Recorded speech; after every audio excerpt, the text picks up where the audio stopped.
Hello and welcome back to the live series podcast brought to you by Amicus. This is the podcast that gives you insight into the life and role of tech leaders from all over the world. And today I'm joined by software engineer and co-founder Leah Cohen. Leah, thank you so much for coming on. How are you? I'm good, thank you. How are you? Perfect. I'm really good actually. I have actually been really excited. I know on my way into work this morning, like one of my friends asked me what I'm up to, and I was like, oh, I'm talking to Leah Cohen, and she's this really cool. Like we've got so much in common and stuff. So I've actually really been really excited to talk to you today. So instead of just keeping anyone watching or listening on tender hooks of why we've both been kind of buzzing about this conversation, do you want to go into a little bit about your background and your experience for anyone that hasn't heard of you? Yes, absolutely. I've also been really excited about this. I'm trying to up my public speaking profile, so always keen to jump on anything in that area. And women in tech is just a huge passion of mine. Generally, like opening up the industry to different like diversities and backgrounds, more juniors, etc., is something that I'm really, really interested in. So, yeah, when we were put in touch, I was very excited. So my background, I came from I went to university in the States and I did a computer science degree. It took a couple changes of major before I got there. And I actually had a really hard time getting into computer science. I did so many changes of major because I really didn't think I'd be able to complete the computer science major. I thought even the minor was going to be too much for me because I really didn't take to it very easily. So it was a really hard journey, and it was probably pure stubbornness that kept me with it. But it did work out in the end. It eventually did click. It probably took until I started working in the real world for it to click.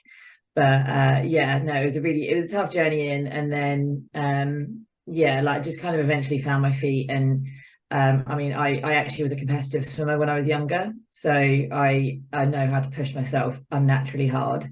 And I think I took that into the working world. So when I did get my first full-time job, I just went full workaholic and climbed the career ladder as fast as I could. I jumped up pretty fast, took on leadership roles, which is something I'm really passionate about. I've worked in just a number of different companies as permanent contractor, tech lead, CTO, various different roles and responsibilities in with all of that. And I've built a few of my own products that I've launched to varying degrees, none of them particularly widely used. But lots of experience on that front. And at the moment, I'm on my latest of them, and I'm currently working on a backpackers travel app. So stay tuned for more info on that. I actually think that backpackers travel app sounds so exciting. I remember when Sam, the consultant at Amicus that put us in touch with each other, talked to me about it, and I was like, that is a genius. Like that, and I would 100% use something like that myself as well. I love that kind of stuff. So yeah, bringing it back to the world of work. You mentioned obviously working at a few different companies there, and your passion for women in tech, which we're going to dive into obviously in this episode. So just talk me through kind of how those different companies, what your impression of their mindset was when it came to hiring women. Yeah, I think most companies I've worked for now, I mean, I know people have had different levels of experience, and maybe I've been fortunate. I use that like term cautiously because I shouldn't feel fortunate to not have been discriminated against. But I mean, in the world we live in, that unfortunately is reality. I've always had a really good experience, and actually because I've spent a lot of time in male dominated environments before I entered the world of tech, it's always felt quite natural for me. So I have been very fortunate in that journey, and I think my experience with most companies is they're all interested in bringing more women in, but very few of them are very proactive about going about that. So they're all on the lookout. And I've been told in jobs that I've actually gotten jobs largely because I'm a woman, which, you know, can take it as you want. I mean, I've worked in jobs that have said that they wouldn't normally bring on someone so junior. And I've worked for jobs where they've actively just wanted to hire women. So that is almost a checkbox that they sort of jump ahead a little bit. And so I think a lot of companies say they want more women on their teams, but they don't necessarily do much proactive about it. And I think, you know, there are some elements of the dynamic where, you know, I feel like no team I've worked in has had people that are openly sexist. I think, you know, in the working world, we don't live in a world where it's acceptable to actually be actively sexist. But there's no doubt that there's still subconscious sexism that goes on. So if there's just one woman on the team, they're automatically responsible for organising any social events. And there are certain, you know, just tones used or ways that people talk to you as a woman that, you know, it's only because you're a woman, and it's just because it's so deeply ingrained in our society that that's just how things are.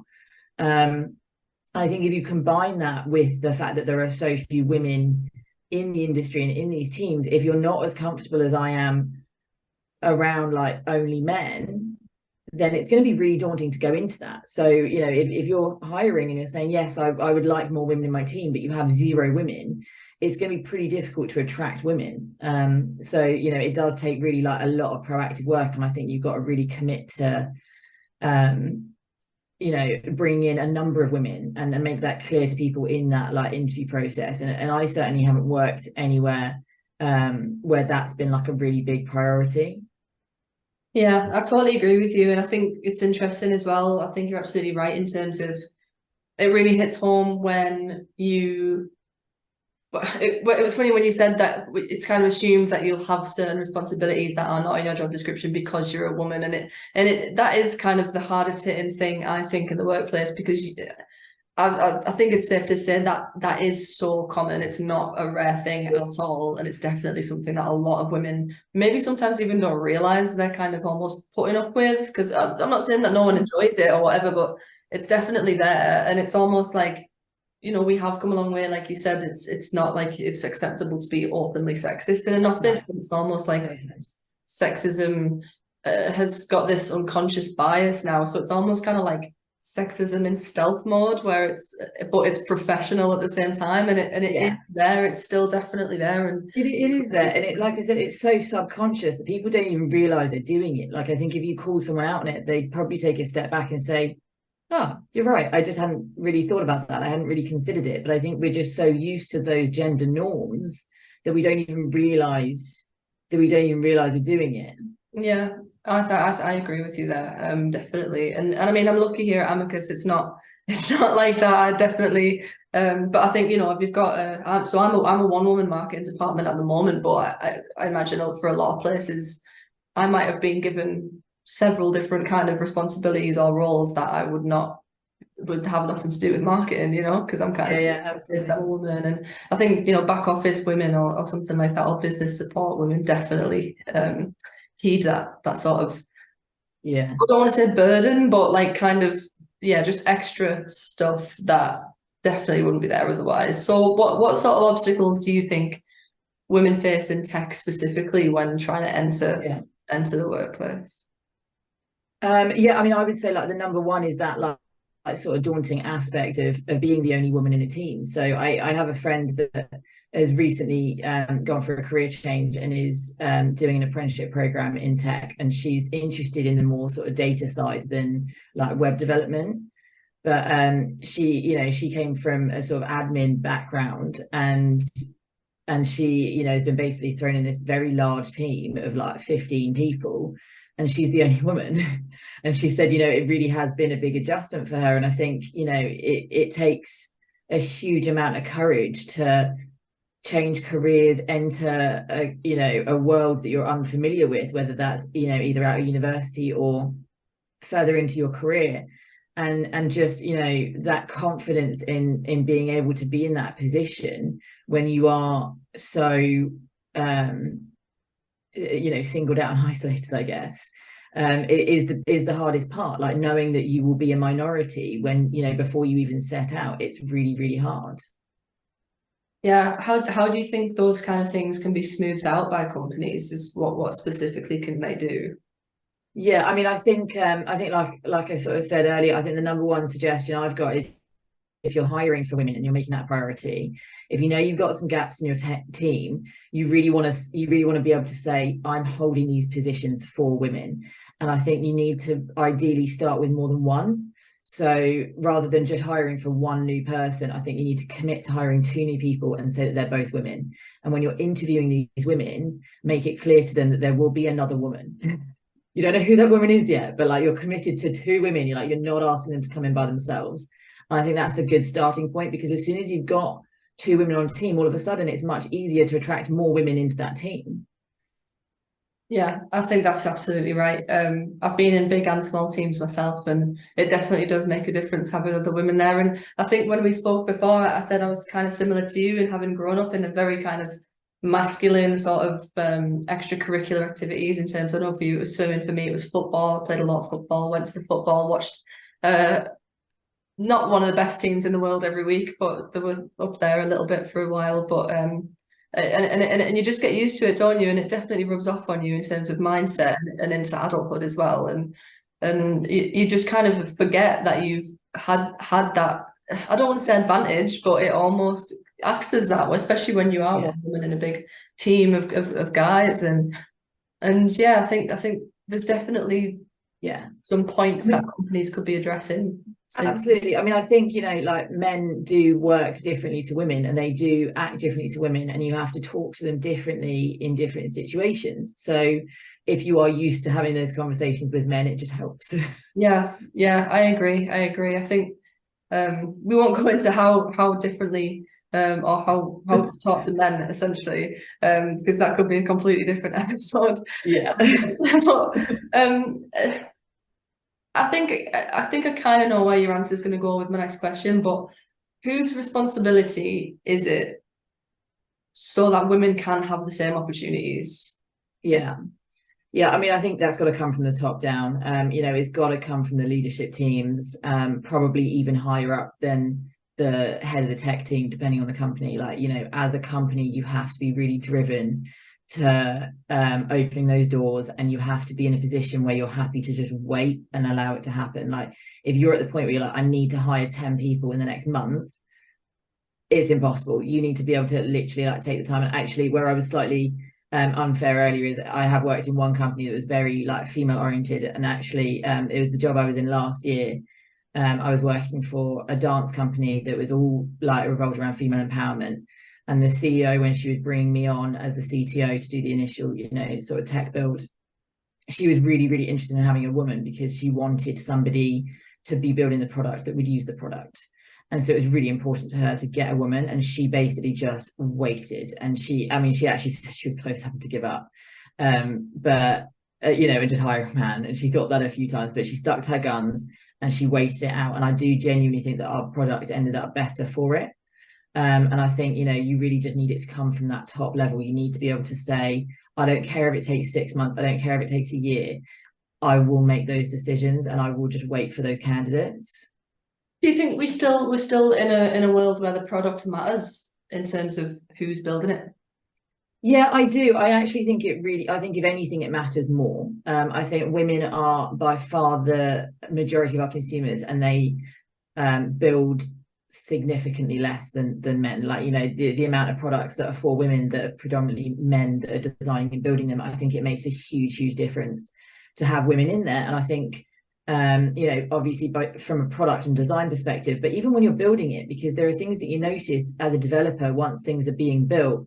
And as a woman, I could look and say, actually, this doesn't quite seem right, or I don't think that sits right on the page. I don't think that flow feels quite right. And as a woman, you respond to things differently. And actually, interestingly, someone told me on the weekend, I don't know if this is true, but that women prefer swiping left and right, and men prefer scrolling up and down, which is fascinating. I have no idea if that's true. That is interesting. It is really interesting, and it's something I would like to look into. But if it is true, it's something that as a woman, you might even subconsciously pick up on, actually, this doesn't quite sit right with me. Yeah. So I think it is increasingly important, because the market is a lot more saturated than it used to be. You can't get away with just having a innovative new product. You need to make it really good. You need to make it better than anything else out there. So I think quality is becoming more important. In terms of that was a great answer, by the way. That wasn't I always try and make it as clear as I can that I do not ever pretend to have masses of knowledge on the world of tech specifically. I'm not technical, and all of the guests that I have on are wonderfully gifted in tech. But I do find myself asking questions like that, and as soon as I said it, I was like, "Oh God, no!" I said product. I said, "Oh no, we're going to go into tech," and then thankfully you brought it back, and I didn't have to just kind of nod and smile and pretend that so in terms of hiring processes, I know we spoke a bit before about how companies can smooth out a woman's experience once she's kind of landed the job at tech or got whatever. In terms of the specific hiring processes and the stages, how can companies make that specific part of entering tech for women better? Yeah, and I think that's a really interesting question. And I think most like interview processes are designed around men because they're designed by men, and people don't necessarily think about that aspect and how many women they might be either turning away or missing out on because the process doesn't suit them. Yeah, I mean, I think even as early as the job spec, and I mean, this is something that has been talked about a lot, but job specs, when a man looks at a job spec, if they tick a couple boxes, they'll apply. If a woman looks at a job spec and she doesn't tick 100% of those boxes, she won't even apply for the job. So it literally starts as early as that job spec that you're sending out to people. If you want to attract women, you've got to make sure it is necessary, not a nice to have, or at least specify what's a nice to have and what's a necessary, because women will not apply otherwise. Is that a confidence thing? 100% it's a confidence thing, yeah. But also, I mean, men, not all men, but like just generally more men are going to be more likely to almost overinflate themselves and exaggerate on what they can and can't do.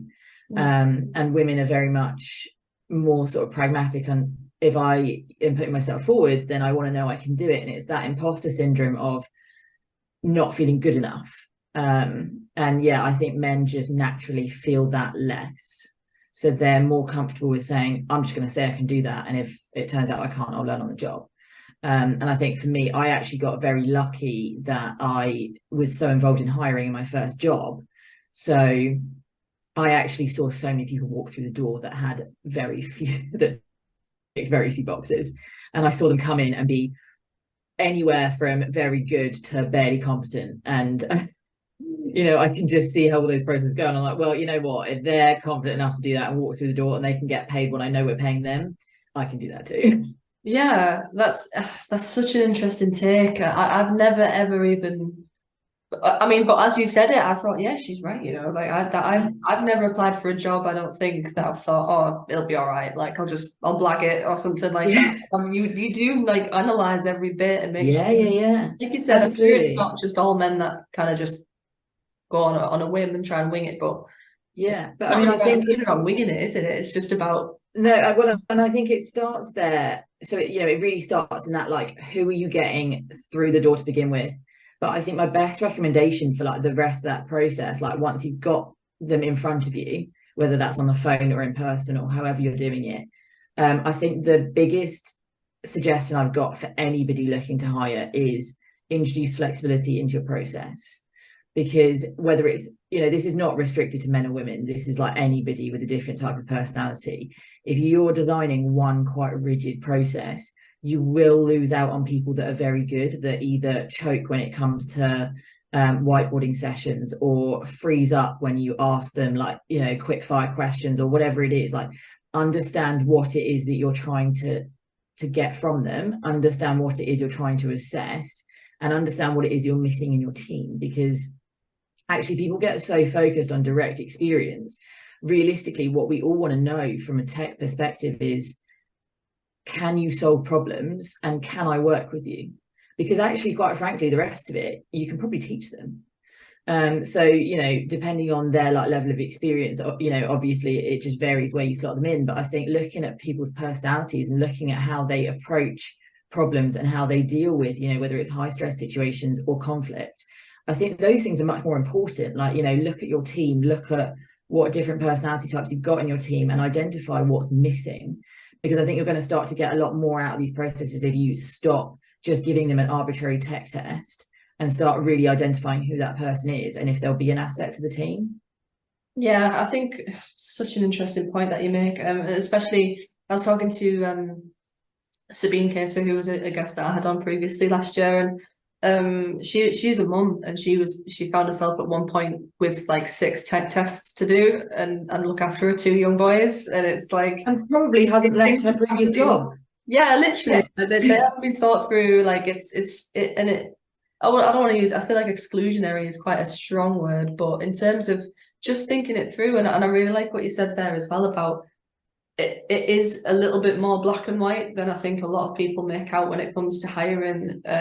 You just need to know what personality you want, and then the rest can kind of follow after that, as long as they're gonna personality wise fit in with the team, I think, and they are actually capable of functioning in the team. It doesn't matter who they are or what they're doing, or even like you said, of their experience, because they've kind of already proved that they're going to fit in well, and that the rest is pretty breezy from there, I think, in terms of, and I think that applies to any kind of industry as well, but tech specifically, where you are constantly learning anyway.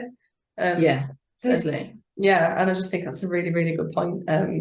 How come what other kind of parts of a tech hiring process do you, because I agree with you on tech tests. Tech tests is something that I learned about going into this role for the first time, and I was like, wait, they make them do what? Like, how long? How many times?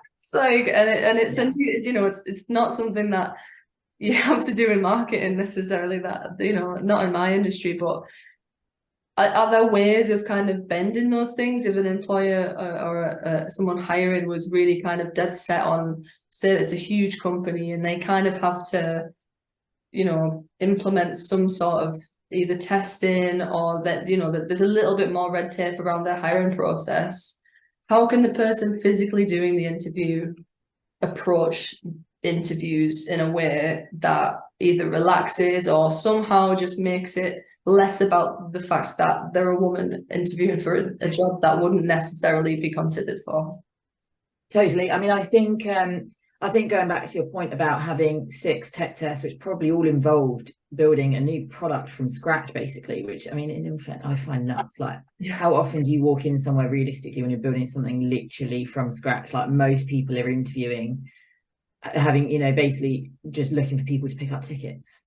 So you know, that early setup is just a waste of time, and anybody that can get that, you know, a bit further down the line, you know, if you need them to be starting, you know, product, whatever, there are ways to basically identify if they can follow a set of instructions, because that's all that early setup is. You go to that, like, you know, initial setup, startup project, scaffold, whatever it is, and you follow instructions. So, you know, that is just a waste of time. And I think, as somebody who is interviewed for countless tech jobs, what I hate more than anything is my time being wasted.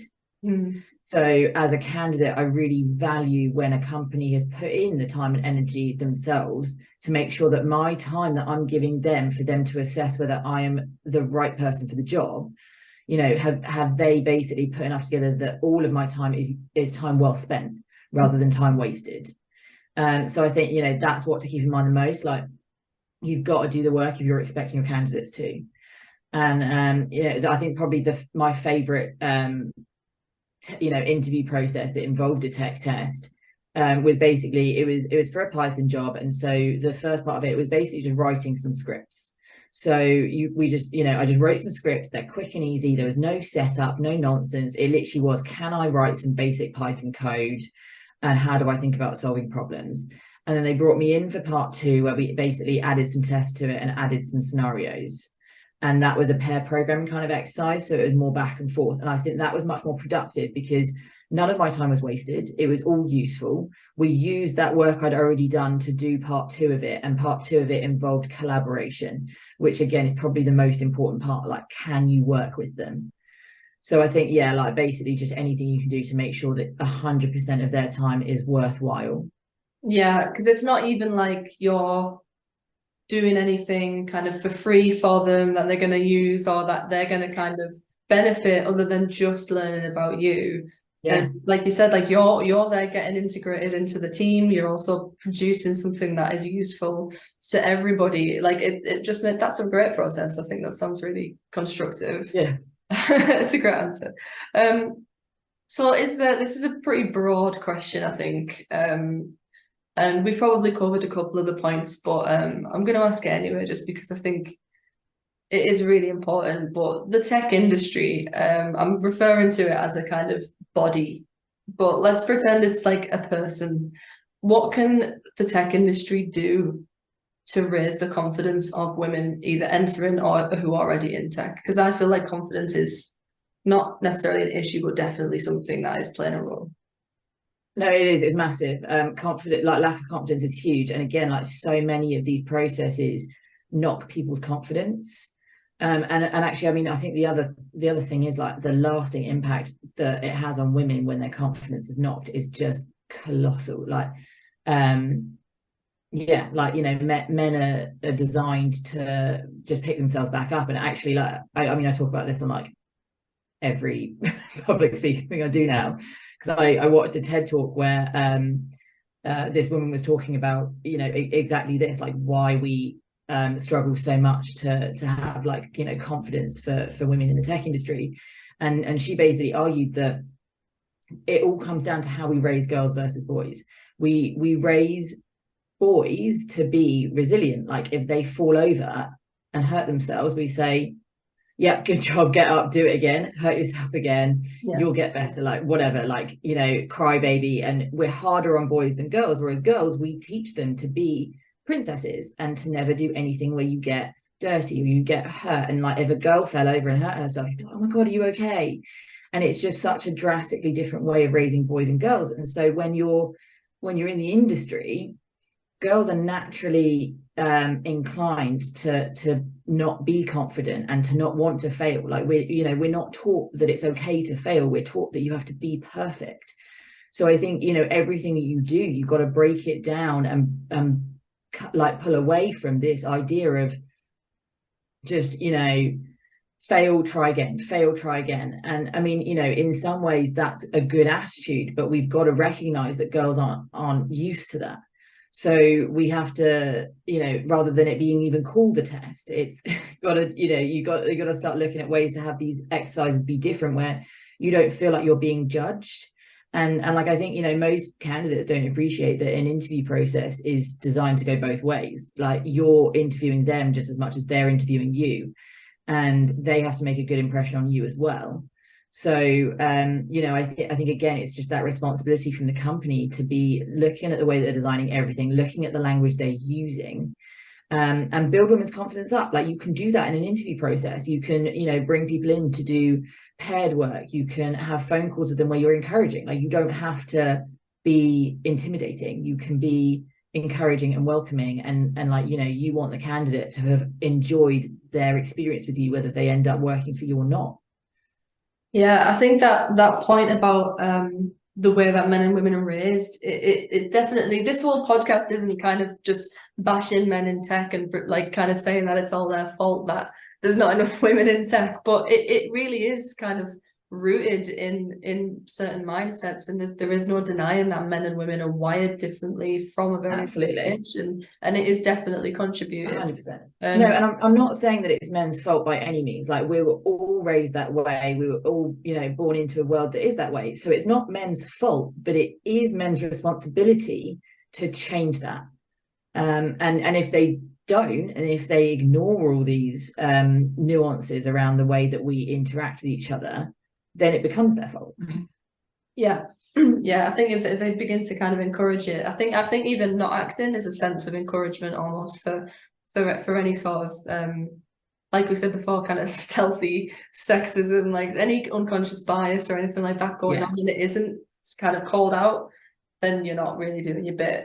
Yeah, women, to be fair, that could be, but it is kind of the men's responsibility to turn on their own and and kind of call each other out on it, because I think as bad as it's, they're more likely to listen, maybe. I mean, I think just on that point as well, though, like the other thing that we could do with more of is just like women supporting women. I think because there are still so few roles, especially when it comes to leadership positions.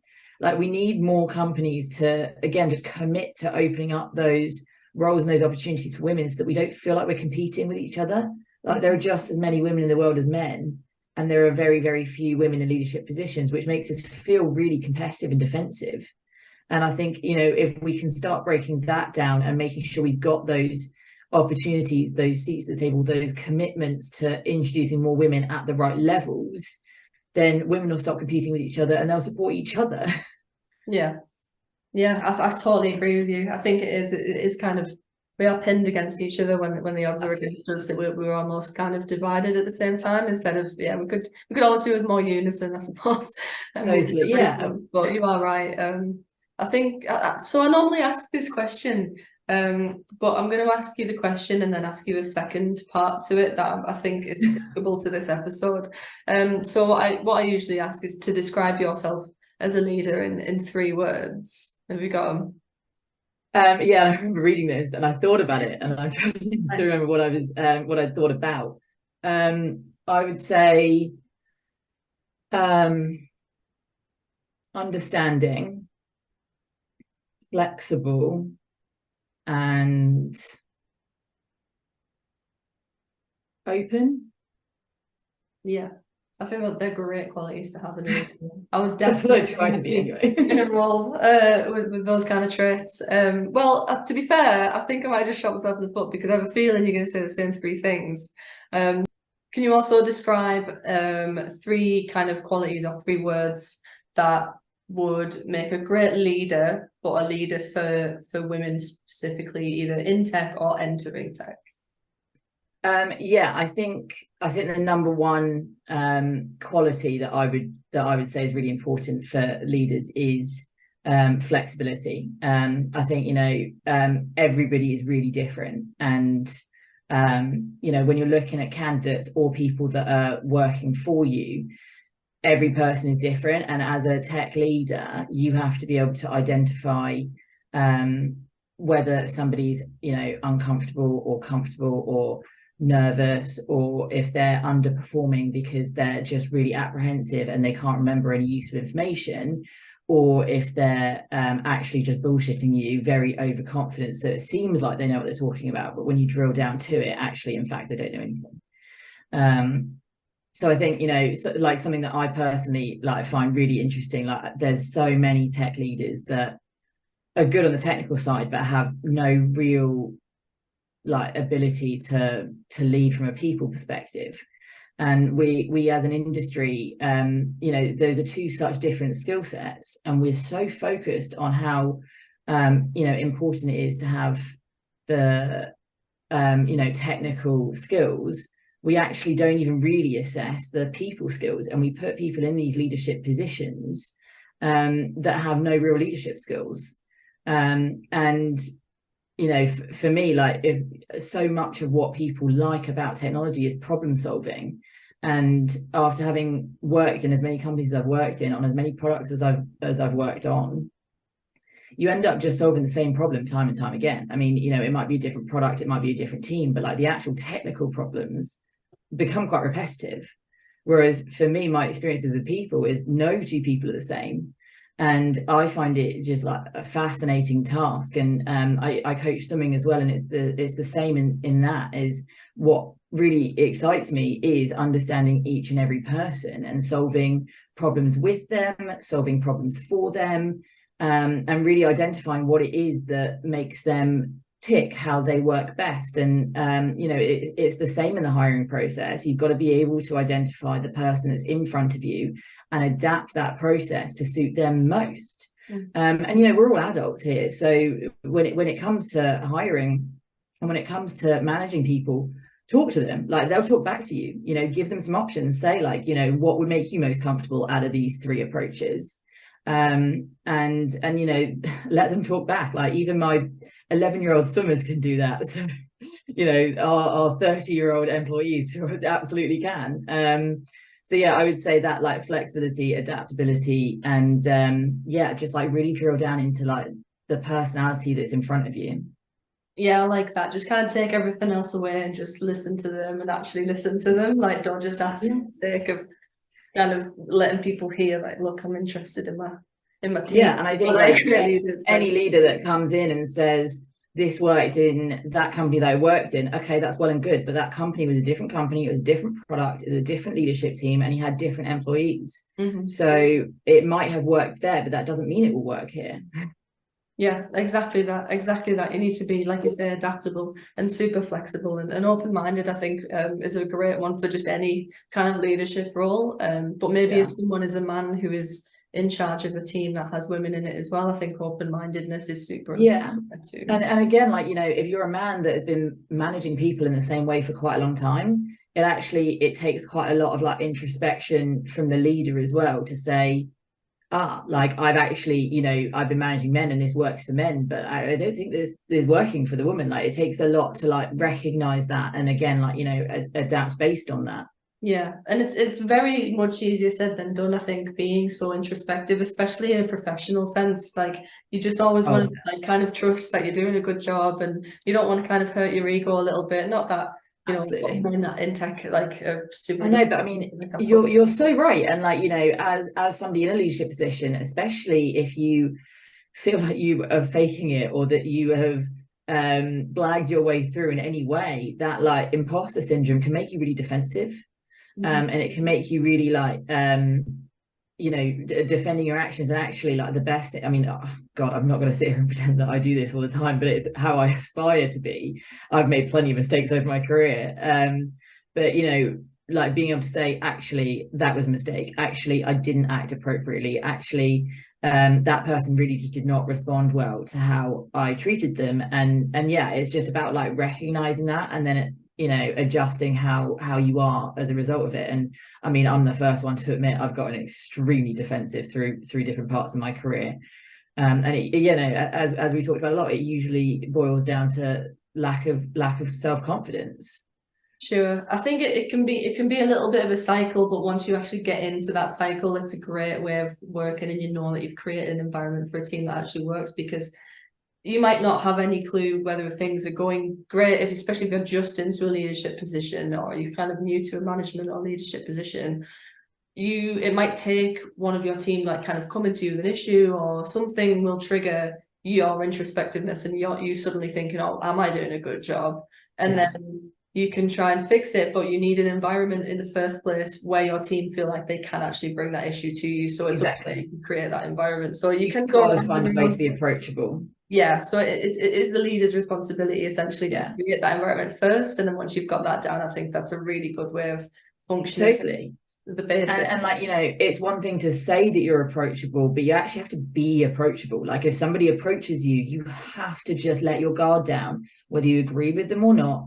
Make it really clear that you've heard them and support what they're saying, because if they have a bad experience coming to you, they will never come back to you again.